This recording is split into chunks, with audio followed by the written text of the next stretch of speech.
Welcome to part 2 of Busting the Myth of Midlife Crisis. Part 2 is called Some Myths Need to Vanish. I took this photo on a walk in a town in Kansas. I was astonished to see these steps amid rocky rubble leading to nowhere. Perhaps they once led up to a house, but there is no sign of even a foundation.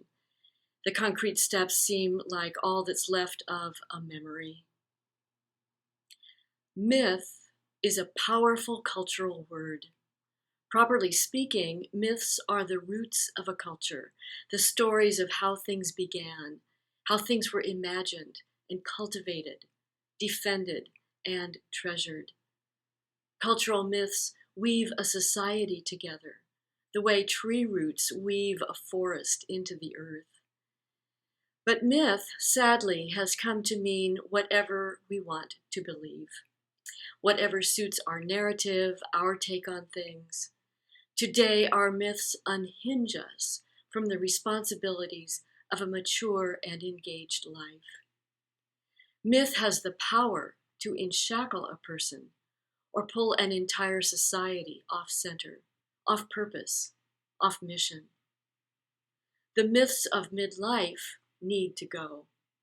They do not serve life, nor your capacity to bear fruit through the seasons of your life.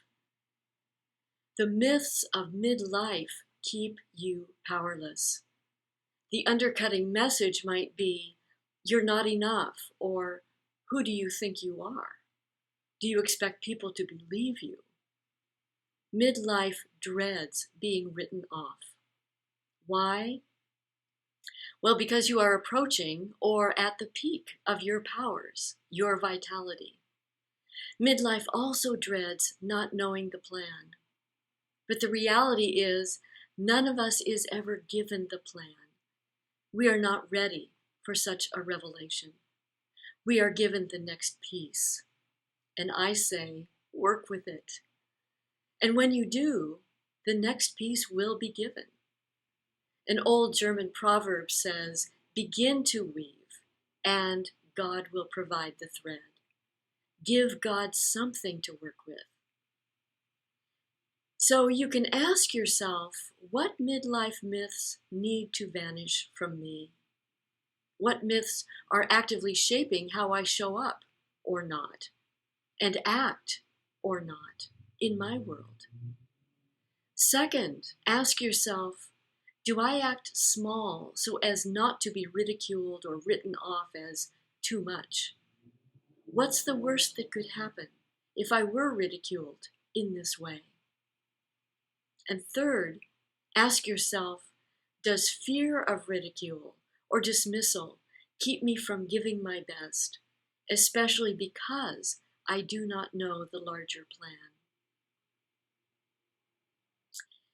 So here's the takeaway. First, you are the only one who can stop the false messages and receive and engage the messages that give you life. In the book of Deuteronomy, Moses tells the people, "I set before you life and death, blessings and curses. Now choose life so that you and your children may live." You can choose what gives you life and affirm the sacredness of your work in this world. You possess this agency. Second, mostly we grow by falling apart. But we fall apart in the hands of the one who holds us, whom the Apostle Paul calls the risen Christ. Part of the work of midlife is to let go the trainer wheels, to let go the earlier structures that held your life safely together, the bargains with God, the assurances of safety and predictability, and neatly tucked corners. Life is messy. Dreams and plans fall apart.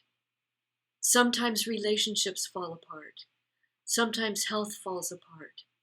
Sometimes the religious scaffolding falls apart. Falling apart is necessary so that what is new can emerge. In the Christian tradition, we call this death and resurrection, dying and receiving new life. You cannot choreograph this work of falling apart and emergence. You can only give your yes to the invitation to cooperate. Next, we'll look at your life through a fresh lens. If you have downloaded your Busting the Myth booster pack, I encourage you to schedule your office hour with me soon. And if this material is helpful, give a like, leave a comment, and share this video with friends. And subscribe to my channel for my latest uploads. Email me your suggestions on courses or topics you would like to see covered. Your input is valuable. Join me for part 3. See you soon.